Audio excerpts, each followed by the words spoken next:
with Jon Impemba and James Grande.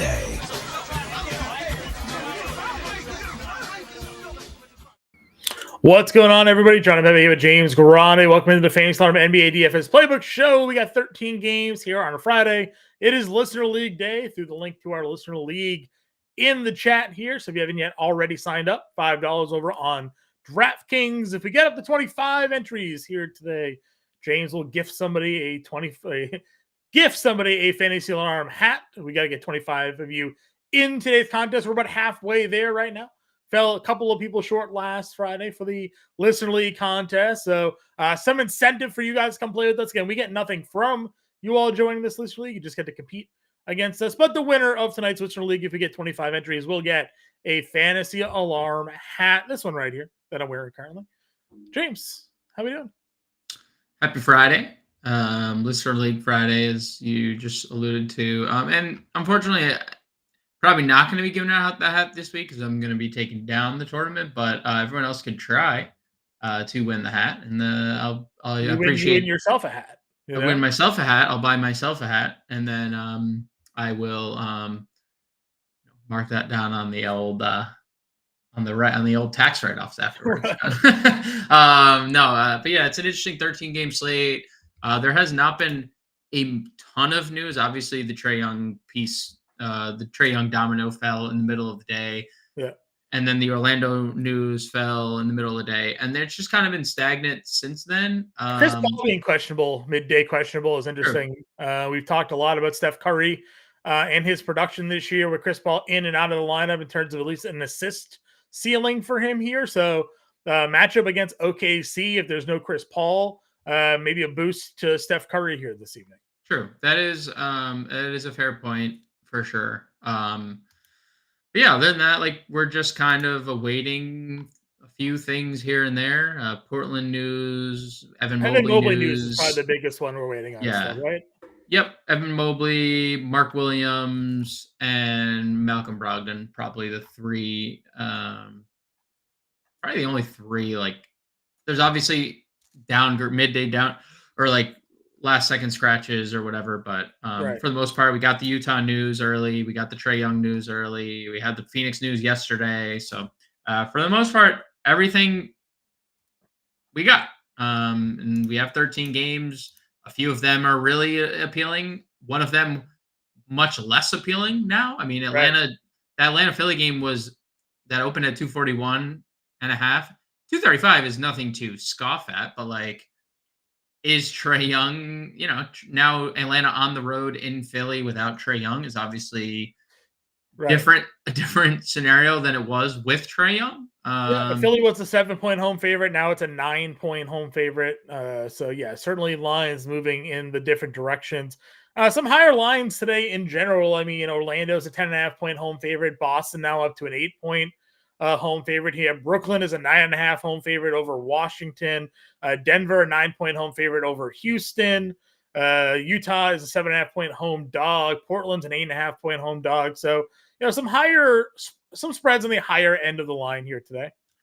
Yeah, definitely some spreads. I mean, that happens on a 13-game slate. But like I said, I don't care. I don't care about the spreads anymore because I saw it the other night. Portland almost outright beat Golden State. Yep. In a game that Malcolm Brogdon left, in a game that Anthony Simons definitely played and took 30 shots. Played 37 minutes. Yeah. So like the NBA, despite the spreads, like we saw a game end in a 50-point blowout the other night. Yeah, that's going to happen. But in that game, Luka went for 40, 11, and 13, whatever it was. So Speaking of, let's just get into it. Point guard position. Luka Doncic is $11,800. Again, 32 minutes in that game. They won by 50, 40, 10, and 11. A decent 3-game stretch. 71, 93, 76 fantasy points for Luka Doncic. As we say every slate, if you want to play Luka Doncic, by all means. Just because he's not necessarily listed or written up in the playbook doesn't mean that you can't yourself build a lineup around Luka Doncic if you want to get there. There are plenty of spend-up options on this slate. There's another one at center that is as good, if not better, at consistently putting up the same kind of numbers that you get from Luka Doncic. So if your lineup builds fit better with a Nikola Jokic or Joel Embiid at center than a Luka Doncic at point guard. You can go in that direction or vice versa. The guards below him, I think, do become a bit interesting. Shai Gilgeous-Alexander at 10-6, a Devin Booker team without Kevin Durant, or Bradley Beal at 10-1. And then, as I mentioned, if Chris Paul is out, Steph Curry at $9,500 does have a little bit of a ceiling potential there at the current price point. Yeah, you could definitely get to SGA for sure. He has a 70-point ceiling in any matchup. He's already gone off against Golden State once this year. Devin Booker, 10-1. We talked about it on the show last night. He averages 1.5 fantasy points per minute without Durant and Beal on the floor. And I said that and I was disappointed. You're like, why are you disappointed? Essentially, why are you disappointed? Yeah. It's 1.5 fantasy points per minute. There's a scenario where Devin Booker plays 38, 39 minutes at 1.5 fantasy points. You would probably be really happy with that output. Yeah, 70 fantasy points. Yeah. So. You would be very happy. So obviously getting to Devin Booker is a good thing. And I find it a little interesting that the field, now this is a lot to do, I think, with Trey being out. The field just completely swapped to DeJounte. But nobody is really getting to Devin Booker. Now, It's a 13-game slate, and ownership generally is more spread out on these kind of slates. But I just updated the ownership over at fantasyalarm.com. Devin Booker 14% on DraftKings. Feels pretty bad for good. Tournaments. Yeah, it's pretty good. Tournaments for sure.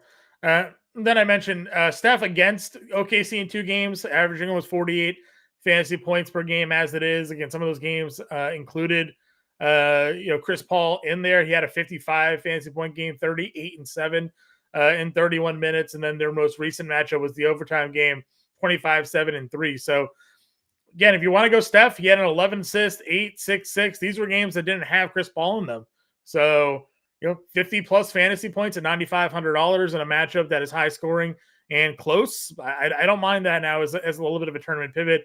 To your point, everybody's playing DeJounte now. He's 8K. I wrote him up, said he's going to be the highest probably roster player on the slate if Trae Young ends up getting ruled out. Even though the point spread is what it's at now, I still feel he's going to be able to exceed his value here. Yeah, he's currently the highest rostered player, only at 31%. And we'll see if any true value opens up that would usurp that, because there isn't really elite value. And I think that's why Murray is just kind of safe in cash and or tournaments, just given he's 8K. He's gone for 40 in 3 straight. Now there's no Trey. We saw him go for 60 plus without Trae Young earlier in the year. Yeah. And that's what he did when he was in San Antonio by himself. He was a walking triple-double, not actually, but flirted with triple-doubles left and right. And this is the cheapest price tag we've seen in some time. It just, I'm very comfortable going into a slate with DeJounte, even in tournaments, knowing that I'm just going to be different at other places. Right. Because it's so spread out. There's 26 teams on the slate. If DeJounte Murray is my chalk play, I have a lone Atlanta play that I'm sure you already know I'm going to go to, because the rest of the field's pivoting to other guys. Right. And nobody ever plays this one guy with an apostrophe in his name. And so we can get different elsewhere. I'm just going to eat the chalk here on DeJounte 8K and move on with my lineups. Yeah, 100%. I mean, other guys in the mid tier here, I think that could be viable here. Get Garland is $7,800. Kobe White is $7,100. Anthony Simons, Cole Anthony 68 with no Suggs now, or Fultz. Simon 68 as well. Some more mid-tier options at the point guard position. Yeah, I'm all aboard the Kobe White train, and I was a little skeptical at first, but he's just been undeniably good of late. I know 7,100 is a price we're not accustomed to seeing him at, right. But if you're gonna tell me that in 3 regulation games, because the Milwaukee game was overtime, he's gonna play 40, 40, and 38 minutes. And have 43, 55, 39 fantasy points, I'm in. No one really gets to Kobe White. Spurs are one of the top 5 teams in pace, bottom 5 teams in defense. So yeah, sign me up for some Kobe White in this tier. Garland's fine. Harden's fine. Cole Anthony, where are we on him tonight? I mean, it's an undeniably good spot, and I am slightly hesitant, a little more, and maybe this is just me misreading the situation. Not that I don't think Cole Anthony is a bucket. Not that I don't think Cole Anthony could go out and dominate. I mean, you and I talked extensively about Paolo this morning and how much we liked him. Right. There's no reason not to like Cole Anthony at 6,800. He's just like right there with DeJounte in terms of ownership. And like my guard spots, I'm using Booker, I'm using Murray. Sure. Am I good with getting to him? Yes. But he is 30% owned on a 13 game slate, so that is, I guess, something to. Sure. Other value point guards here on the slate. We went through it this morning and didn't really have a ton. I think we looked at Killian Hayes at $5,400 as a potential option. In tournaments here, we talked, we called Dennis Smith Jr.'s recent production, $4,700. Exum had started. If he started again, maybe at 45. Was there like a go-to value guard for you this evening? I have seen Dante Exum at the top of ownership all day long, and it's been just one of those things because on a 13 game slate, you'd expect there to be more. But when we were talking about on the show last night, DraftKings did a very good job bumping everyone's price. They had a full day with the Kevin Durant news, the Grayson Allen news to bump everyone on Phoenix. So we're not getting anyone for free there. They did a really good job just around the entire slate, even like Portland, like getting ahead of the Portland stuff. Like Duop Reith is 4K. That's not free anymore. Jabari Walker's over 5K. That's definitely not free anymore. And kind of the same can be said for Exum, where it's like Dante Exum is 4,500. It is kind of worth mentioning that he did start, and you and I looked at the popcorn machine last night. He played like 15 first half minutes. And I'm not saying that automatically translate to Dante Exum closing the second half of this game. Right. But if you did like just say, okay, he's going to play 15 minutes in the first half, 15 same rotations in the second half, he's playing 30 minutes. He's 4,500. He has great eligibility, point guard, shoot, small forward. So, I don't know, 4,500 for Dante Exum. What's your like level of interest there? If he starts again, I have interest. Are you with the field? Like, would you be around the field if playing multiple lineups? 25% is like pretty hefty. I mean, if I played, I guess I'd be a little bit above. I usually play 3 max, right? So he'd be in 1 of 3. So I guess I'd be slightly above the field on that one. 33% of my lineups, right? So but yeah, I'm fine going with him at the shooting guard position. Again, I do think it's still a really good spot for Donovan Mitchell against Miami here at 9K. There's the kiss of death right there. Coming off some ceiling games, maybe no Mobley. We know no LeVert. Currently not in my lineup, so save you guys all that. But he is in the playbook here tonight. But it is a great spot at a great price. Coming off, I mean, I get it's only $100, but the price has dropped the last 3-4 games now with a 48, 55, 69 in there. So, you tell me what to make of that one because I don't really understand why the price is dropping on Mitchell there at 9K. And then you kind of dump down into the mid-tier guys. Cam Thomas, I don't mind going back to the well with him at $7,300. We are getting word here. Mark Williams in tonight. So Nick Richards value coming off the board for us there, potentially. PJ Washington coming off the board a little bit probably for us there as well. Yep. But I do like Cam Thomas. Anthony Simons at 68. Really good spot for him as well. Yeah, the Donovan Mitchell thing is interesting. If you do remove both Karis LeVert and Evan Mobley from the floor, he's at 1.5 fantasy points per minute for $1,100 cheaper than Devin Booker. So, take that for what it's worth. If you wanted to, both same eligibility, $1,100 cheaper, worse game environment for sure against Miami. But Miami's defense also hasn't been the same defense as it has been in the past. They're league average. They're 15th in defensive rating as a team. So, also, that would be hilarious if John started Greg Anthony tonight, Crackerjack. That would be on par. It would be on par and very. Did I say the wrong name again? No, but I mean, you saying again is very on brand for you anyway. You know, I'm only half paying attention to half things I do anyway. So right. it's facts. Yeah, it really is. Oh boy, that just hit home so much. You can play DeJounte here, obviously, and I mean, like you said, you can go. Let's look at I haven't looked at the Cam Thomas ownership because I scraped the last game from my. But I he was imagine like 18% last game, and everybody thought it was a smash spot. He missed, so 1% owned. Yeah, no one's going back to him. Why not? Why not plug him? Why not throw him back in the lineup and see if he hits for 35 actual this time around? Right? Yeah. And we pointed it out on the show. Like 25, Gary Harris is the starter. Cole Anthony's still coming off the bench, so that's just never. I mean, that's just never going to change. No, honestly, I'm fine with that. Yeah, me too. Totally okay if that's how they want to use him. I mean, are you playing Gary Harris tonight? He's $4,200 on FanDuel. On DraftKings, Gary Harris is $4,900. Yeah, no, not a 49. 42 is fine. 49's not okay. Yeah, I don't even think I like him at 42. I mean, he's just, I don't know. He's just such a boring player. He can be someone who is 3-and-D, which obviously, if he gives you multiple steals on FanDuel, could pay off. I mean, I expect 29 to 30 minutes. I think I projected him at 30 minutes today. They did a good job. They didn't give him to him for free because the last slate he was 4,200. He's been floating around 42 to 45 every day on DraftKings. Right. And now he's 49. So I'm not going to touch him at 49. Same thing for Anthony Black. Not even really considering the Anthony Black thing. The eligibility is really good. But even in a game 15 minutes last game. Yeah. He did play 27 in Washington last week, but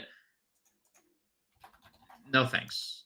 Not right now. So no Orlando bumps other than the Anthony at the guard position. Yes. You like Simons here? Yeah. I mean, it's very telling that he comes back and played 37 minutes and took 27 shots. That's just what he is, a bucket. Yep. And there's no Grant. There's Ayton's all but ruled out. We don't know the status of Brogdon, but given his history of injuries, maybe 60-40 out. So what does that mean for Anthony Simons? Is he going to take even more shots than he did last game in a competitive setting against a better defense? Dallas is ranked 23rd. So no surprise, 6,800 Anthony Simons is getting a lot of ownership left. I agree. Moving on down to some more value shooting guards here. Vassell started. You got Bogdanovic entering the starting lineup. Most likely, I assume he does. Yeah. I guess we'll get the official word on that. Eric Gordon, Max Strus, thoughts on this 6K range? Bogdanovic was definitely too expensive before Trae Young was ruled out. And I agree, he probably is the starter here. He started in the game that Trae missed earlier in the year. That was the DeJounte show, and I'm not gonna hold it to Bogdanovic's fault, but he's getting a lot of ownership here, and I am okay just not playing it. If at 6,400, I'm also, if you end up on Bogdanovic, that's fine. I mean, he is a guy who can light it up early, and early and often, and if they stay competitive in this game, he is probably a reason why. But at that ownership at 6,400, there's not a lot of room for error. Right. And I understand Trae is a big piece of this offense, and I know Jalen Johnson's a big piece of this team, and neither of those guys are in. 1.06 fantasy points per minute is good. 24% usage rate is good. But I'm gonna take my chances elsewhere than a $6,400 Bogdan. Okay. Caleb Martin, shooting guard, small forward, eligible here. Obviously, should be back in that starting lineup. I know Bam. I know Haywood Highsmith. He's been playing really well. The price bump obviously comes up for him now, almost $6,000. Yeah, really in that 5K range, it's probably just hammer Brandon Miller for me. Yeah, I don't. There's a lot of guys that are out, right? A lot of guys in tougher matchups or weird offer, less appealing matchups. Caruso's at 51. Norm's at 49. Koulibaly and Jalen Noel are guys that we've thrown in lineups lately. They're $4,500 a piece. I mean, Sam Hauser, 44. Any appeal to these 5K under guys? The Caruso thing is interesting because the Spurs are so bad defensively, and he is good, or like he has been more okay with shooting the basketball at times. We also know the Spurs are turnover prone. He is a defensive wizard, and we saw him start and play 30 minutes last game. That seemingly should be the role here for Caruso again. Sure. So he's fine. Norm is interesting because he back-to-back games just hasn't come off the floor. And we know he does shoot, and we know he can score. All right. It's just when he doesn't give you peripheral stats, he doesn't do a lot. Very seldom does he give peripheral stats. I mean, 5 and 2, 7 rebounds, assists is a miracle to get out of Norm Powell. So, like, if you get that game again, then I'm perfectly fine with a $4,900 Norm. And it's possible. It's a great pace-up matchup for the Clippers. There is just a lot of cooks in that kitchen, so you're contending with that. Same thing with Noel. It is interesting to see him sign that second 10-day and play 26 minutes again, even in a game where Derrick Rose that's what I'm looking at, right? Yeah. Like they gave him the other contract, and they continue to give him minutes. Yeah. So. And there's no, like, in the Rose thing was, well, we thought maybe it was due to a back-to-back, right? Rose only plays 21 minutes on that or 18 minutes, whatever it was on the front end of the back-to-back. We're like, oh, and then he sits, and then you're like, oh, Noel played 30. That makes sense. But then that game comes out, no back-to-back, and Rose still only played teens minutes, and Noel still played 26. Right. Now he's not free anymore. He's 4,500, and we definitely need him to make all of his shots, but we know he can get buckets. A price that we were happy to pay when he was the backup guard in Minnesota, right? Like, that's fair. And now that he's still the backup, but he's kind of has those minutes back. Sort of feel comfortable with him again. Let's move on over to the small forward position here. Tatum's 10-1. I don't have any Celtics in even like player pools tonight. Like, what's your overall take of Boston here? Because Tatum is averaging almost 60 fantasy points against the Knicks. Is that just a miss on my part? Or like, am I just not liking the 10-1? Like, what am I missing here on JT? I mean, I don't think you're missing much. The Knicks are 8th in defense, and they're dead last in pace, or 29th in pace. So, like, could Boston? We say this every slate with Boston. It's like, could one of these guys? They're also fully healthy. We don't know if there's we assume there's a cap on Porzingis minutes, but we don't. It's Joe Mazzulla. Like, Joe Mazzulla has played his guys like pretty heavy minutes this year. That just adds kind of to the pot as well. I think if you're comfortable getting the Tatum at 10-1, then you can do it. But also, I mean, look at his last 5 games.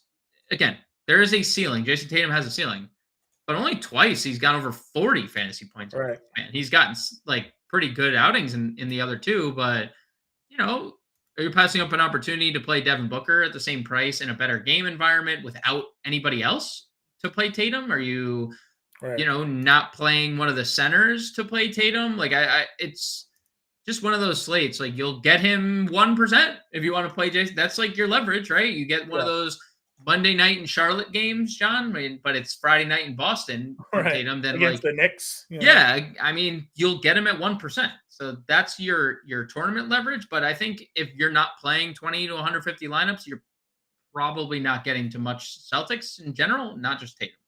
Sure.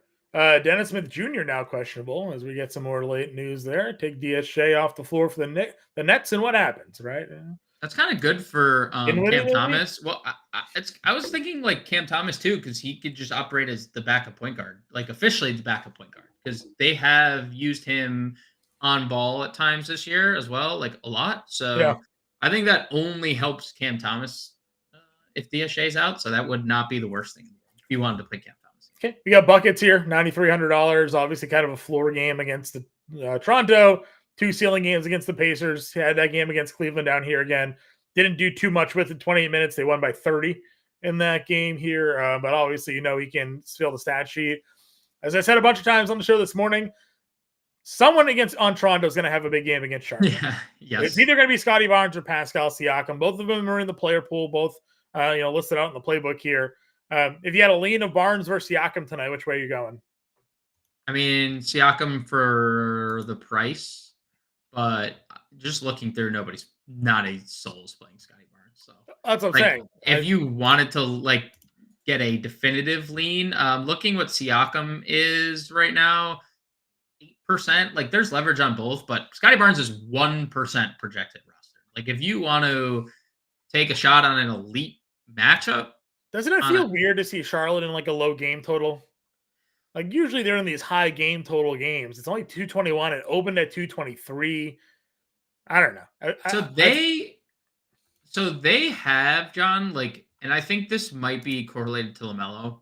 They're down to 15th in pace this year, Mhm. which they were like top 5 earlier in the year, Right. and they're 15th right now. And their defense still sucks. They're still dead last in defense and whatnot, but 15th in pace is not a spot that they've been in the last few years. So, maybe you're looking at it like Toronto is where is Toronto in pace? They are 22nd. You have Yeah. two teams on the back side. I agree, Sean. Like, they're 15th. Like, that's not Yeah. great. And so you have two of the second half of the league teams in pace.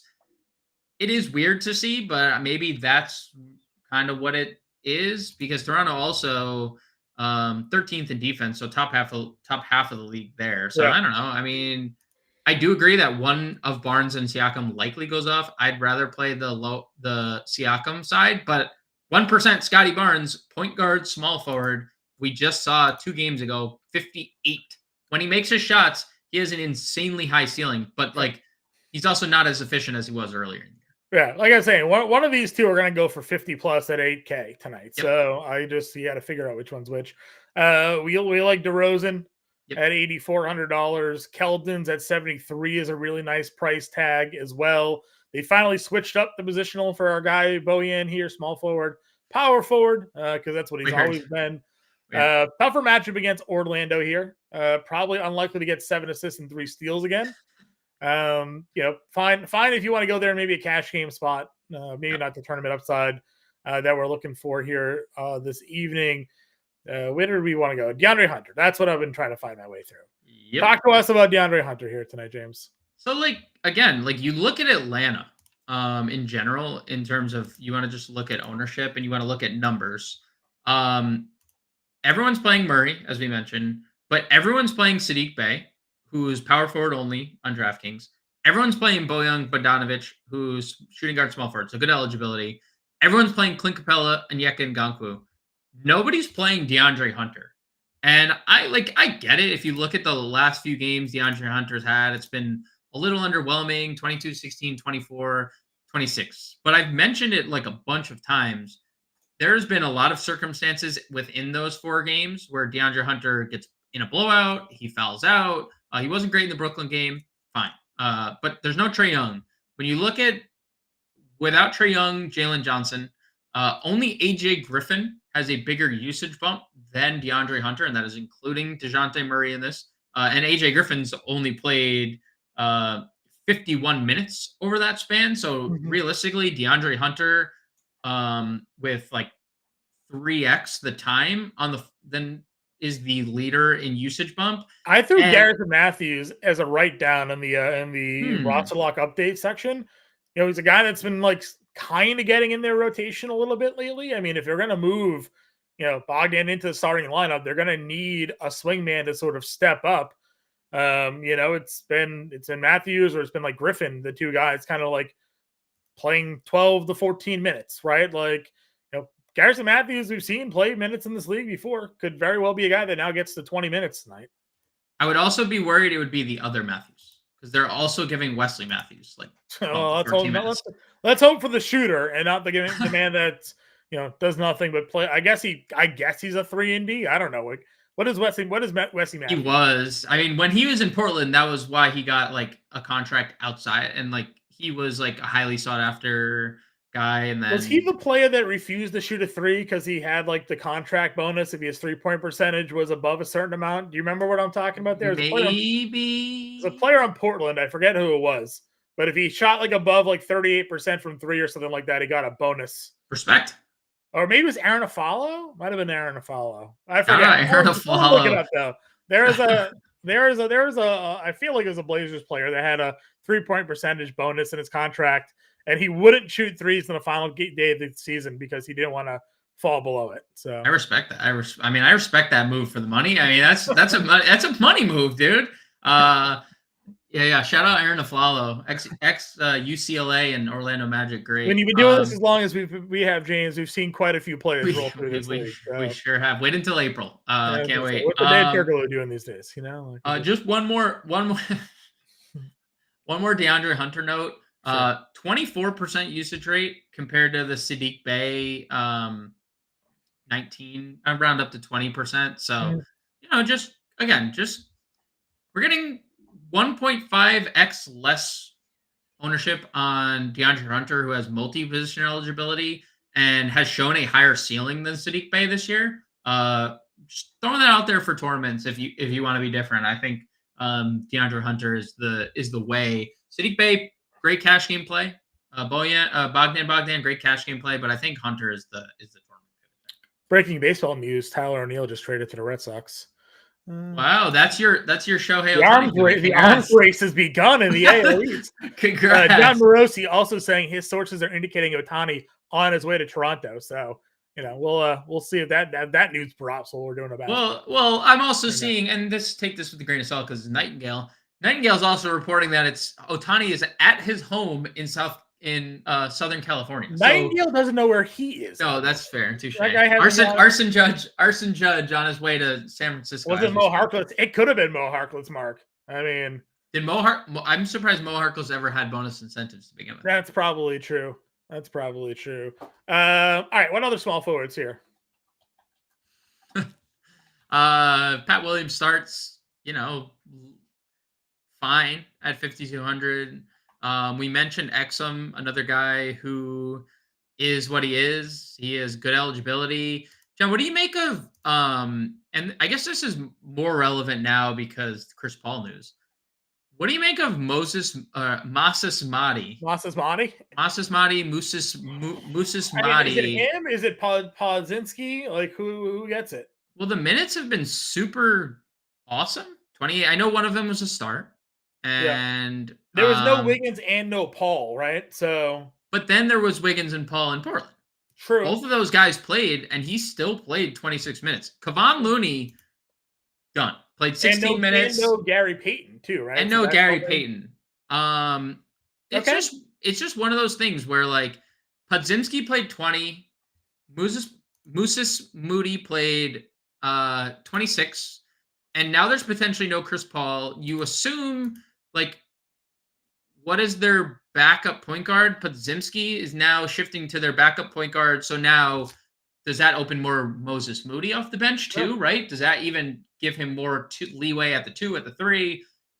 I think there's a case to be made if Chris Paul sits for either Brandon Podzinski, who again played 21 minutes last game. It wasn't great, but he did play 21 minutes, and Moses Madi, who played 26 minutes for a third straight game at 4,900. I'm fine going Madi. You know that. We like that. Those of you who don't know why we're mispronouncing his name, just Google. Was it Barkley? Who was it? Yeah, it was Barkley. No, it was Kendrick Perkins. Kendrick Perkins on draft day trying to pronounce Moses Moody's name. Google it. It's hilarious. Could not say it. Yeah. To save his life. Tari Eason, $4,600, getting over 20 minutes. Bilal Coulibaly, playing a bunch of minutes lately.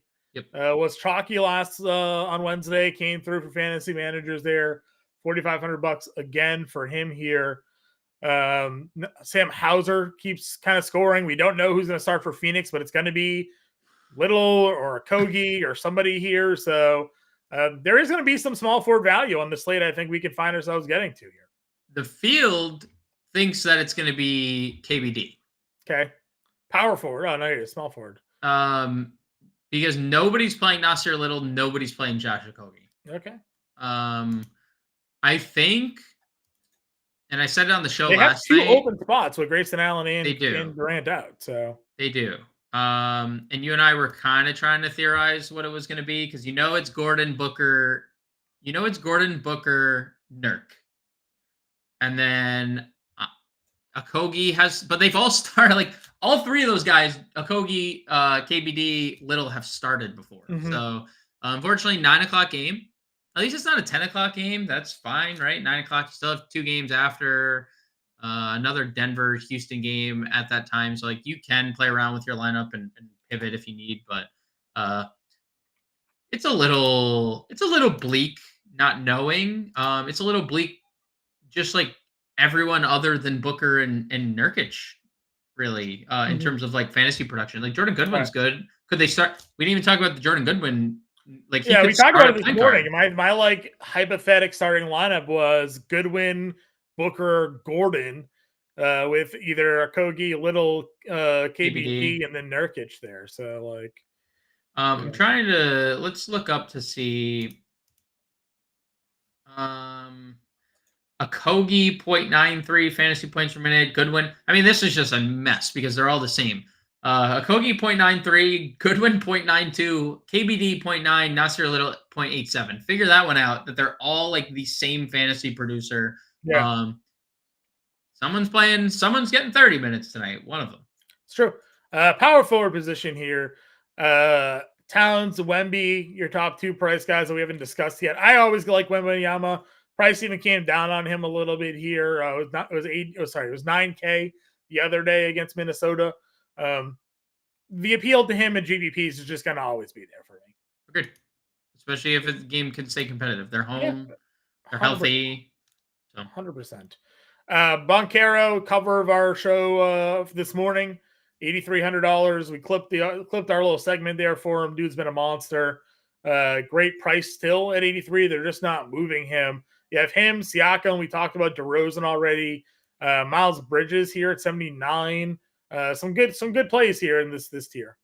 Yeah, it's going to be hard for me not to take a look at either Boncaro or Siakam in this tier specifically, especially with who's out for Orlando, the ceiling that Boncaro has flashed, and the minutes we're finally getting out of these guys too. Like Franz played 40 minutes in that Cleveland game, but 38 minutes twice in the last 3 games for Paolo, and one of those games they lost by 28. So you have to assume in a more competitive setting, he's playing 38 minutes again. He has been everything you had hoped for when he was picked number 1 last year, and then won the Rookie of the Year, and now is taking the next step. The passing has been super consistent. Obviously, the Cleveland game a little downgrade, but hey, scored 42 actual, so I'll allow the 1 assist when you're scoring 42 actual. So right. Elite matchup against Detroit. We have another rotation. We just have no idea what they're going to do because they have so many just players that are just so meh. Yeah. Like, could they start Stewart at center? Could they start Wiseman at center? They've started Bagley all year at center when Jalen Duren's been out. So it's just a carousel of guys they could start. I love the matchup for Boncaro against anybody that starts a power forward for Detroit. And then you mentioned the Siakam thing. Someone's going off. Siakam has obviously shown an insane ceiling. Hasn't been as consistent, I think, as we'd hoped for when the season started. You're like, oh, Siakam is poised for a monster year being the guy, with like Scotty Barnes being behind him, but there was a gap, at least offensively, and there hasn't been that big of a gap, but he is coming off 22, 21, 30 actual the last 3 games, and now has the 30th ranked defense opposing him. So I just got a message here, James, too, just to confirm that Mark was correct. It was Mo Harkless who netted $500,000 for not taking a 3 on the final day of the season. He had to finish with above a 35% 3-point percentage there. So we should go back and look. Whoever has that box score open, just look at how many shots he took. How many mid-range jumpers did he just get? How many open threes he had? Just one dribble inside the arc and just pop. Like, that is okay. So it was even better than I expected. He didn't attempt a 3-point shot over the final 4 games of the regular season. Salute to Mo Harkless to make sure that he pocketed the extra $500K, which, I mean, a man's got to be about his money when you're Mo Harkless, right? So John, he was playing the in-season tournament before the in-season tournament even existed. Man, salute to Mo Harkless. That's all I got to say. That's fully understood the assignment, John. That is some funny stuff there for Mo Harkless. I'm pulling up to see what you had to say Where was it? It said he didn't attempt a 3 over the final. I'll have to figure out what year it was. But that's funny stuff there. All right, mid-tier power forward. Where does Draymond land for you here tonight? I mean, he is in play. He has had some monster games of late. Like, anytime you see Draymond score 21, it reminds you that, like, he can at times be that guy. More than likely, he won't be, but he's always been a decent, like, floor spacer. For what it's worth, he has shot the shit out of the 3 ball this year. 45% from 3. Mhm. Is that sustainable? Probably not, but it is worth mentioning. Like, as you get older, that's probably something he's working on a lot more than when he was like young and more athletic and attacking the rim and just being like a nuisance on the offensive glass and stuff like that. So it is worth mentioning he's shooting the lights off out of the gym. So if he's going to keep being this guy, obviously no Chris Paul on the floor. He'll operate as the second unit point guard as well, Mhm. which you love to see because you do see the assist numbers look like 9. Don't love the price. Do like the production the last few games. I could see a scenario in tournaments where I click on Draymond. All right, where else in the mid-tier for power forward are you looking? I mean, not a lot of places. PJ Washington was fine before the Williams news. Now he's just completely off the board, given that he's 6K, not 5,400. Sadiq Bey is someone like I'm not saying I wouldn't play Sadiq Bey because he's been better than Hunter lately, but we saw the 4 games prior when Hunter was the guy, Sadiq Bey suffered, and Mhm. I just it's a little it's always a little confusing to me when you see this, right? When you see such a discrepancy between guys. Like Sadiq Bey is only power forward. He's Right. more expensive. He has a smaller usage rate with these 2 players off the floor. They're playing similar minutes, but Sadiq Bey is 1.5x his ownership. Like I'm okay getting to see Sadiq Bey, but like why not if you are playing tournaments, right? Just again, just tournament mindset. Like, why Mhm. wouldn't you play DeAndre Hunter, who's been arguably the better player in the scenario that we're looking at? No Trey Young, no Jalen I Johnson. think So it's obviously recent recent, right? production, so which I guess makes sense. I'm trying to see like what else there's in this range here. There really wasn't, right? Like we covered a lot of these guys at small forward already. We had Bay and Hart. Value? Do you go back to Jabari Walker at $5,200? Or is that too expensive for you now? I mean, he's gonna foul out before we even get a chance to play him. Chetty So at 47. Chetty is fine. That's another guy that they just really didn't take any time to price bump. Like, I don't know how sustainable 6 and 5 assists are. Maybe it is because they're not playing a point guard. Like, they're playing Devin Vassell at point guard. He is a score first Mhm. guard, not a point guard. So maybe Chetty is just someone gonna set up the offense. That's like okay. I would play Jalen Williams 6,200 small forward, power forward. He didn't have a great game against Houston, but was Right. monstrous in Dallas and LA the few games prior. I don't love this tier, John, to be honest. Just in general. Yeah. Tumani Kamara is someone that like I go down to prob- Curtis Niang here at 4K. yeah. I mean, I will If especially Mobley's if out, potentially Karis LeVert's out. He played 28 minutes and 22 minutes the last 2 games. He's been efficient with the shot, which is nice, giving you some rebounds. At 4K, you need 20 fantasy points, something he was giving you, fairly consistently this year when he started seeing the increased playing time. So I don't mind some Georges Niang here. Dennis Smith Jr. ruled out Okay. tonight. Yeah, I don't also mind Georges Niang. I would also probably. What do we have for the Okoro price? I don't want to torture myself. 4,300. If it was under 4K, then maybe. He's going to win me something this year, Sean. So Refusing to attempt a 3 in the final 4 games, Mo Harkless earned 500K for incentive contract award. Yep. 35. 2016, 2017 season. That He is did so not take a funny. 3 over the final 4 games of the year. Dude, you have like there is no way that like that's not the first thing he's telling his grandkids when he's older. Oh, of course not. Grandpa, how was playing in the NBA? Well, let me tell you about the 2017. He played in the NBA league for a season. long time too. So like He it's did. not like this is like his one chance to earn some money. But these guys know their bonuses, man. We always Right. we know in the NFL for sure. they're all very aware of his bonuses there. Career earnings of $60 million for Mo Harkless. Yo, that guy made out. $60 million for what? Shout out Mo Harkless. Wasn't there a scoring title that someone didn't play? Was it like Carmelo? He didn't play the last game of the year, or I think there was a scoring title that ended because they just didn't play. They're just like, nah. Adam Silver's not Mike. Played 10 years in the league and made $60 million, averaging 22 minutes a game, 7 points, 3 rebounds. Hey, solid. I wish I was, a foot. Mo Harkless. Right? Like, I don't know. Like, I mean, salute to a guy who knew his role. He hung around a good defender, I guess. I don't know. Like, good enough to shoot 35%. Yes, from 3.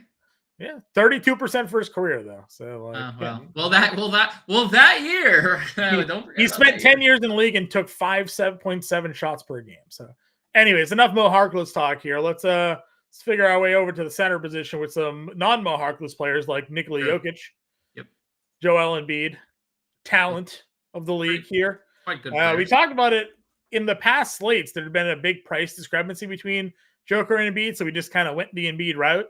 But now that it's only $300, I think we're both in agreement. We're just going to play Joker here, right? I don't know. I know what you're saying, but now we're not even getting we see the return of Jamal Murray in that Clippers game, and I'm not saying Joker went for 30. He played 37 minutes. He went 9 of 32 from the floor. That's probably the first and only time you're ever going to see him go 9 of 32 from the floor. But it's the first time all year he's taking 30 shots too. I know that's crazy. This doesn't feel like I can't believe Jokic took 32 shots in a game. That's kind of crazy. Missoula says Porzingis will not be on a minutes limit tonight. All right, so it's just that makes it just even harder to play any Boston. I have no idea how to read the Celtics. I mean, there's a chance all 5 starters in a competitive game played 35 minutes, and then they each scored 18 points. It's just it's just what it is. I would say things have gotten to a point for me with Embiid where, because there's no Harden and he is just clearly the hub every time down the floor, that there is a reasonable scenario where, if next year he's averaging 9 assists per game, you wouldn't be surprised. If the game continues to develop. And by the year's end, it's 8 because there's just constant doubles and there's constant, I don't know, even if in this scenario where the price is so close, Embiid just has less around him always because Murray's back. He played 30 minutes last game. Gordon's back. He played 30 minutes. Michael Porter plays 33 minutes. I'm not saying Nikola Jokic can't go for 80 with all these guys. I'm just He has. No. Right. He has. I'm just saying I also look at Embiid and I'm if you're picking one tonight, are you going Joker or Embiid? Embiid. Okay. Yeah, they're both written up. They're both in the playbook. I think they're both fine. I think we've seen more consistently high ceilings out of Joker than Embiid, but I mean, certainly a better spot for JoJo tonight against Atlanta than Joker against Houston. So I would say and this is just speaks to any spend up, and there's not Luka too, unless we get something else. Who are you even you start your lineup with Embiid at 11-7, right? And then let's say you start it with you go to DeJounte. You have $5,000 to build the rest of your lineup. That is not comfortable given the value that we have tonight. So sure. Nobody's playing Embiid. Nobody's playing Jokic. So if you want to be different, 80 potential in your future. Sure. Mid-tier centers, Vucevic here at $8,300. Zinger, I'll just throw back in there. I mean, if he doesn't have a minutes limit, he's faced them twice. He's averaging 43 fantasy points. So, $7,800. He's not a $7,800 player. We can take some advantage of some of that potential there. Chet is $7,700. But as we said on the show this morning, if Evan Mobley gets ruled out, Jared Allen is $6,500 in a matchup without Bam Adebayo on the opposite side of him. Sure, it's Orlando Robinson, James's favorite center, but Jared Allen won't come off the floor. We know he has double-double with block upside here. You take Mobley away, that only increases for him a bit. So loving some Allen here if Mobley's out. You know what? I didn't like the tone. Well, I didn't like your tone when you're talking about Orlando Robinson you're there. to deal with it. I didn't like your tone about Orlando Robinson. We're going to talk about him in 2 seconds. You talk as much as you want. Yeah, I mean, Jared Allen has, I think at times, and we saw it never more on display than when they played the Knicks last year in the postseason, where he just like couldn't stay on the floor because they couldn't keep him on the floor. Like he just isn't as versatile as Mobley. But when you have only one of Evan Mobley and Jared Allen, just naturally Jared Allen's going to play all the minutes. So I'm trying to pull up the minutes or the fantasy point per minute average we get with Jared Allen.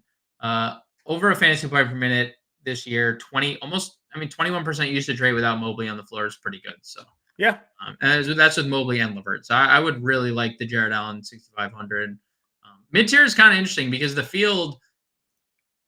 Riddle me this, and it's hard to sometimes predict foul trouble, but the highest owned center of the night is Clint Capella. The third highest owned center of the night is Onyeka Ngankwu. They face Joel Embiid, and not on my board. I'm not saying like, again, it's like hard to just like always, unless it's Jaren Jackson Jr., it's hard to quantify like when someone's going to get in foul trouble. You could be like, oh, Jaren Jackson's going to get in foul trouble, and like more than likely you're going to be right. Right. But, like Capella also went for 40 against Philly earlier in the year. Yeah. Do you like either of the Atlanta guys because they're popular? I'm not saying, again, you don't always. I don't have either of them in my lineups, so no. But I guess I understand people wanting to get there just for the, the game total on this one was 241.5, but now it's dipped down and Philly's become a bigger favorite. So I worry about that a bit. Yeah, I mean, it's still a solid over-under, but I completely agree. It's not 240. Right. There are other games that are now expected to be more competitive with similar totals. So, I'd rather find my way around there. And as you mentioned, Orlando Robinson is here at $5,400. So like, a little cheaper than Capella, slightly more expensive than a Ngankwu. It's not like it's a huge dip here. So, and like, I don't get why people don't want to. Like, do you think people don't want to play Orlando Robinson because it's a Cleveland matchup? We don't generally like playing against Cleveland. It's just the matchup, right? Without Bam Adebayo this year, well, it's just he hasn't played a single minute with Bam. He's averaged 1.14 fantasy points. Like you said it. Anytime he plays like 25 minutes, he goes off. So, it's hard to like say he's going to go for 46 fantasy points again, but 26 minutes or more in 4 games. Each of those 4 games, he gave you 31, 33, 27, 46. So, this is 5x. These are 6x. This is 8x. So, right. Yep. Yeah. No arguments. No arguments for me. Reith was the only other guy, I guess, down here because Nick Richards, with Williams back, isn't going to be a value play.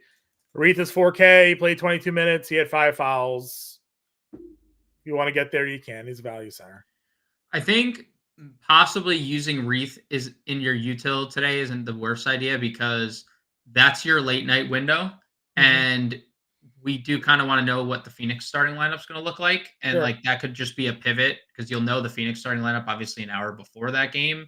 Because you and I talked about it. Like Reith played 22 minutes. He played 5 first quarter minutes and then only came back in the second quarter because Jabari Walker had picked up 3 fouls. Picked up his 3rd foul. I mean, he was 3,200. He did get there, obviously. He smashed. But if you give 25 fantasy points at 4K today, doesn't beat you necessarily. And the field's still getting there. So I can definitely see a case where how you were kind of uncomfortable with Duop Reith on the show this morning. And I am kind of there with you right now. Like he's 20% rostered. People are getting to Duop Reith on a 13-game slate.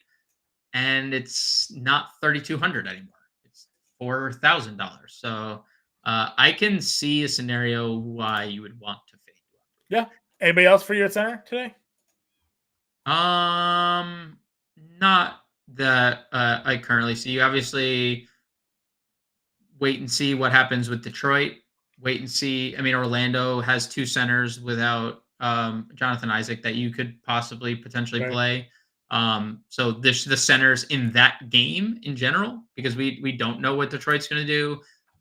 I have a weird feeling we're going to start seeing more James Wiseman going forward, but that is just more intuition than it is like actual data point. But just drop the listener league link into the chat again. If we get 25 entries into today's listener league, James will be giving away a fantasy alarm hat to the winner, the hat that I am wearing right now. The winner of the listener league will get a fantasy alarm hat. It's a $5 DraftKings league. We get no money for this league. We just run it on DraftKings. If you win it, though, we will give you a fantasy alarm hat. You just got to follow us on Twitter, DM us, and we'll get your information to send that out to you guys here. But again, we got to get 25 entries into this contest here. So click the link, $5 listener league here. Compete against myself, Grande. I know Sean's in the chat. He'll be in that league. An opportunity to take our money, win a hat, and win some more money as well there. So I'll drop my address when I win. Sean wants the fantasy lineup swag. You got to wear it when you start taking down those underdog battle royals, though, Sean. You know, we got to get you. Dude, you see this guy again? You saw him again in the Underdog Streets 2 days ago, right? He's out here, crushing it. Like I said, I got to get more. I got to find the time to be more involved in Underdog because I loved it. I had a lot of early season NFL success, and then I just forgot I was playing over there, and never went back. So I got to find the time to be over there, man. All right, let's build a lineup. Where do you want to start? Let's do DeJounte as our numero guard or point guard. Who's your? Do you want to use Devin Booker as your spend up? Because it doesn't matter if I kind of want to use SGA. Okay, we could use SGA. Then use SGA and Murray as the. Okay. EK DeJounte. You can find me on it, but I'm putting Niang. Let's see. Can we do Bancaro? Niang. You can find me on it, but I'm using George's Niang. I'm not gonna find you on it. All right. Guard, center. So can we put Allen in here? I imagine he wasn't playing because he wasn't at work, the shoot around. He wasn't at shoot around this morning. Yeah. All right. So we need a value play here. What's our Dante Exum? We had Reith, right? You wanted to plug Reith as like a util. Yeah, I mean, we can plug Reith because then we can pivot to Phoenix if we get a starting lineup that is Nasir Little or. Do you play Black here? Okay. No. I don't. Okay. No. Just ask him. There's a low. There's a low floor for a lot of these guys. No, that's kind of like the uncomfortability of spending up tonight with any volume because there's not value tonight. Cool buy as a forward. A guard. I think I just did this. I think I wanted to go the other way.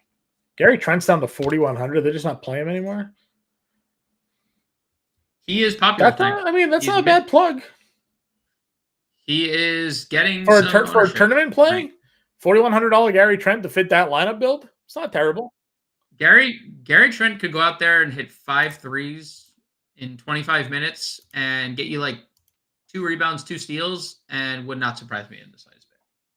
I mean, $3,200. I'm not saying you're wrong. There's also just a scenario where it's Wesley Matthews because head coach Quinn Snyder talked about how much of a leader Wesley Matthews was when he wasn't playing, and then immediately upon returning, entered the rotation. You're like, why is Wesley Matthews in this rotation? And AJ Griffin's just not. So it's just one of those things. I don't mind Gary Trent there if you're cool with that looking lineup there. I mean, we got Bancaro, SGA, and Murray. If Chris Paul gets ruled out, I would even pivot down to Steph. Yeah, I mean, then we'd have obviously move off Reith. What's 51 util get you? Caruso? Yeah, probably Caruso is the Masas Madi. Some example lineups for everybody there today. Again, join that listener league here. What would Booker get us? Booker's 10-1, so $4,500 util. One of the Phoenix, I think one of the Phoenix guys probably. Plug but we Noel gotta and go. move pivot. So just some examples for everybody. We have the Discord. If you want to ask us some more questions, we'll be in there. Playbook is out. You can certainly go ahead and check out the playbook. All the player pools are updated here. James already claimed victory. That's true. He did say. Again, we need 25 you guys in the contest tonight, and we'll give away a Fantasy Slam hat to the winner. Follow us on Twitter if you have any questions. Get us in that Discord there as well. Have fun over the weekend, everybody. James and I will be back on Monday. Go watch the in-season tournament championship. Lakers, Pacers. What's your prediction, James? Does King James take home the in-season tournament crown? I've been doubting the Pacers too much, John. You know, I wrote them off. They ain't right back though. So you think Tyrese Halliburton upsets the Lakers in this one? I think he gave us a little Dame time. What if he comes out and he gives us a little powder throw before the game? It would be impressive to see. I'm going to take Pacers. I'm going to take Pacers for the underdogs. Everybody, go check out tomorrow at the championship matchup there. Have some fun this weekend. No game Sunday. We'll be back Monday with a full slate, full week of NBA DFS action. We'll talk to you guys then.